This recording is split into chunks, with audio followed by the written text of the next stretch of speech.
When I was younger, I used to play a lot of video games, but as I grew older, they started taking too much time from my other activities. For this reason, I started to gradually reduce the time I spent playing them until I eventually quit. But recently, I decided to incorporate some more downtime into my schedule, and I gave video games another shot. This is when I remembered just how fun video games can be. It wasn't long before I was looking forward to the end of the day just so I could hop on the computer and play. But this also got me wondering, what exactly made those games so compelling? And could I somehow apply those game elements to other areas of my own life to make them more desirable? This is what I've learned. Most video games are structured in a way so that throughout the game our brain consistently releases dopamine. I'm sure many of you are already aware, but for those of you who don't know, dopamine is a neurotransmitter associated with wanting and desire. It's one of the reasons why we want to repeat certain behaviors over and over and why we have the motivation to pursue something. You could say that dopamine is kind of like a carrot on a stick. Wherever the carrot goes, we want to follow. And video games are really good at constantly dangling this carrot right in front of you. Especially RPGs, also known as role-playing games where you level up and play a fictional character in a virtual world. These types of games can be particularly addicting because they have what I like to call a dopamine trail. Essentially, the game has a lot of different components that consistently trigger the release of dopamine over and over. This way we don't get bored and we want to continue playing. Now, I've identified 5 key elements that form this dopamine trail, which you can actually replicate in your own life. But just to clarify, I'll be using RPGs as an example as they resemble our lives the most. Not every single game has all the components I'm going to talk about, however they probably have at least a few. So let's take a look at those elements. Let's see how you can take control of the carrot and make your own daily activities more compelling. The first key element is that you always have a clear objective to work towards and you know what you should be doing. Maybe you need to kill a dragon or rescue a princess. It doesn't matter. What's important is that you know in which direction you need to go. In real life, however, many of us don't really know what we're working towards.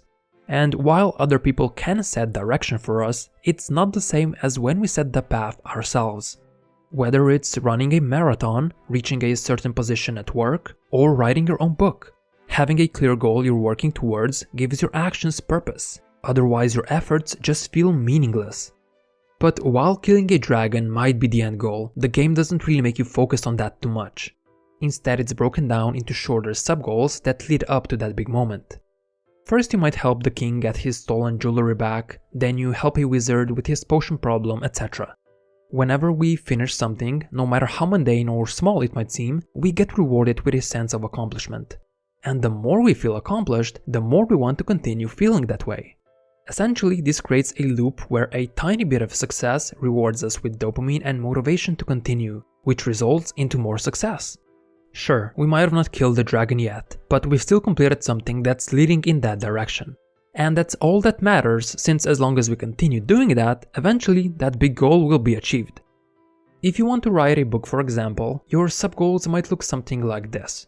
Create a chapter outline, design a book cover, write 1000 words, edit 1 page.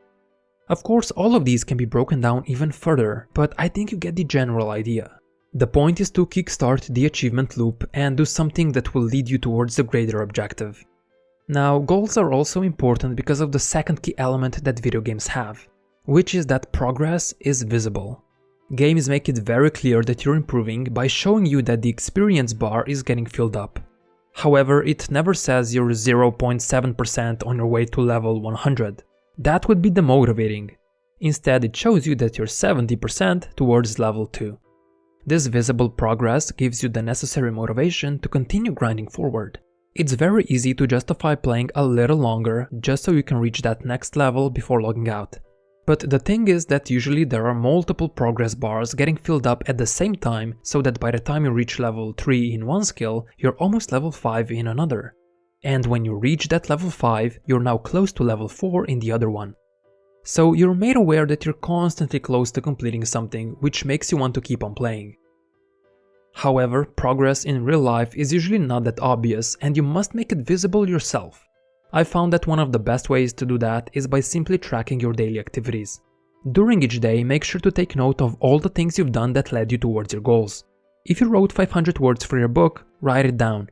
If you ran 3 miles for your training, write it down. If you studied for 1 hour, write it down. And if you saved $10 by skipping Starbucks, write it down. This way you make your progress, or lack of it, actually visible somewhere, and you can clearly see if you're getting closer to your goals or sub-goals. And when you see that you're close to accomplishing one of them, you'll be more motivated to continue moving forward just so you can reach that milestone. Now, knowing that you're progressing is also important because of the third key element, which is that games reward you for your effort. There is often some sort of prize when you reach a certain level or complete a quest, and these rewards serve as an incentive to complete your tasks. Would you bother killing a dragon if you didn't get anything for it? Probably not. But because there is a prize, you keep completing those quests.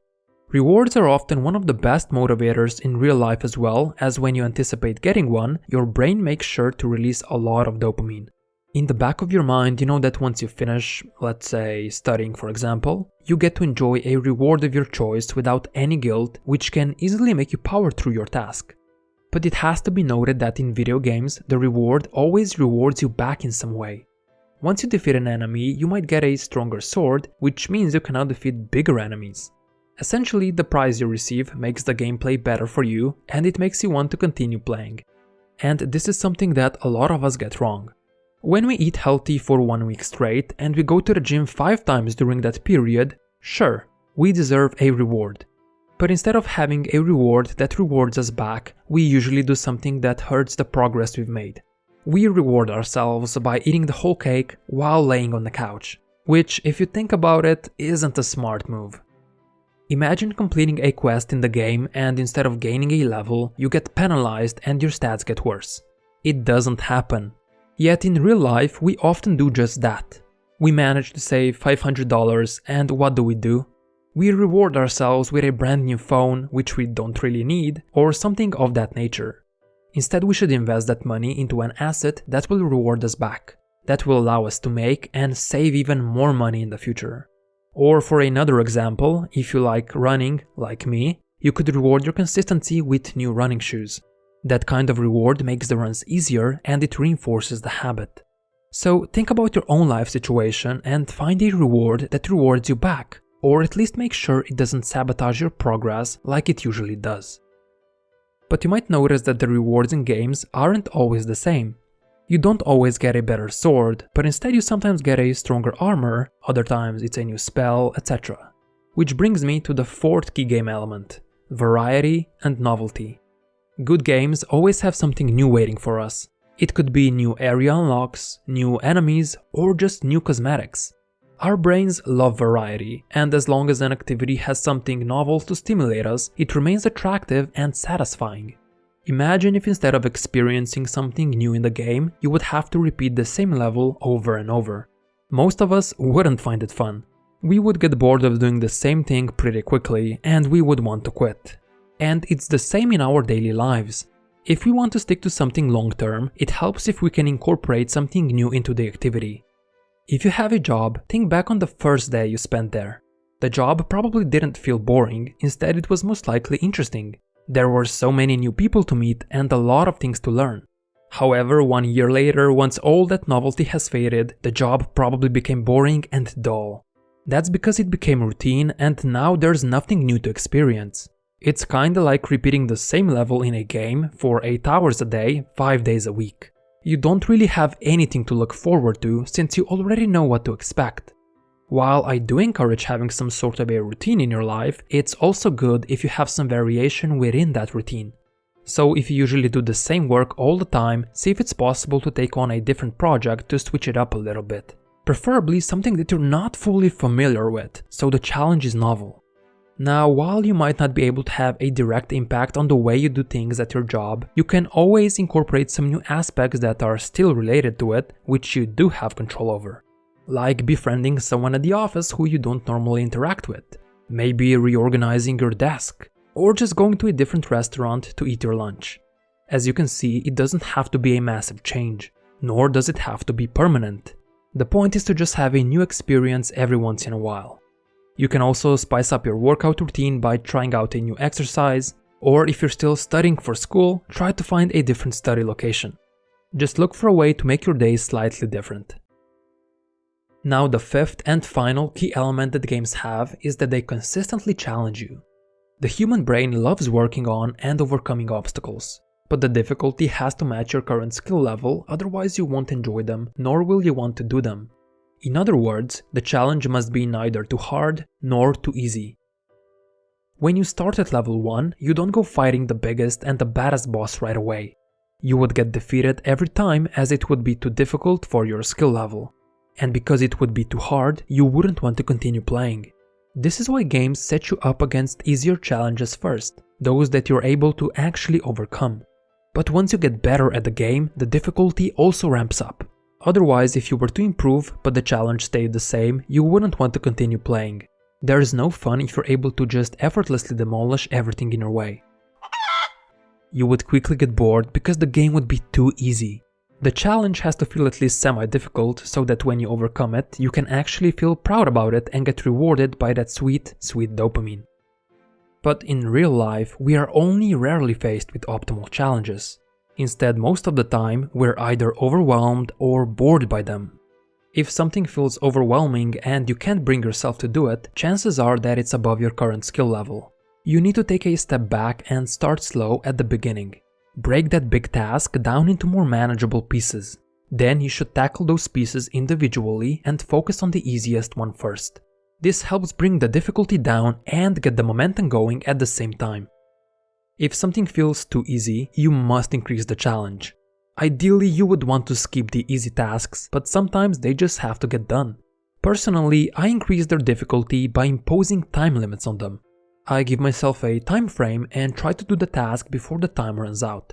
This forces me to find a way to be more efficient, which also helps me get through it faster in the future. I'm still doing the same boring activity, but the time pressure ramps up the difficulty and makes it more fun. So try to match the difficulty to your skill level. You will find that whenever you're able to do so, you will be more engaged and the activity will be more compelling. By now, you probably have a much better understanding about what makes video games so addictive. And you might notice that if those elements are not present, the game doesn't really pull us in as much. Of course, there can also be other factors that make games irresistible, not just the 5 I've described. One, for example, could be the social aspect that provides a sense of community and competition. Another one might be cool background music that we enjoy. Or the game could provide us with feelings of autonomy and a sense of control. However, I didn't want to focus on every single factor because I wanted to prioritize the most prevalent ones found in RPGs, since those games resemble our lives the most. Now, it also has to be noted that video games apply all those elements at an extremely rapid rate, making the release of dopamine very frequent. So frequent, in fact, that our daily activities aren't actually able to match it. But that doesn't mean you shouldn't replicate the dopamine trail. In fact, it's even more important that you implement it, otherwise you'll just get pulled towards wherever the most dopamine is. So make sure to apply those 5 elements to the areas of your life that you find most important. This will allow you to take control of the carrot and you'll be able to do whatever you set out to do. If you made it this far into the video, let me just say that you're awesome. And I would highly appreciate it if you would gently tap that like button below the video.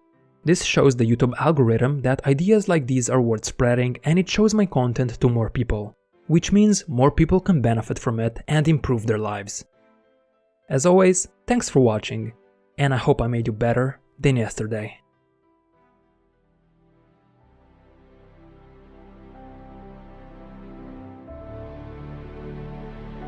Do you accept this quest? Your job is to apply all 5 elements to one daily activity. Yes, I accept it. Then I wish you the best of luck on your journey, hero.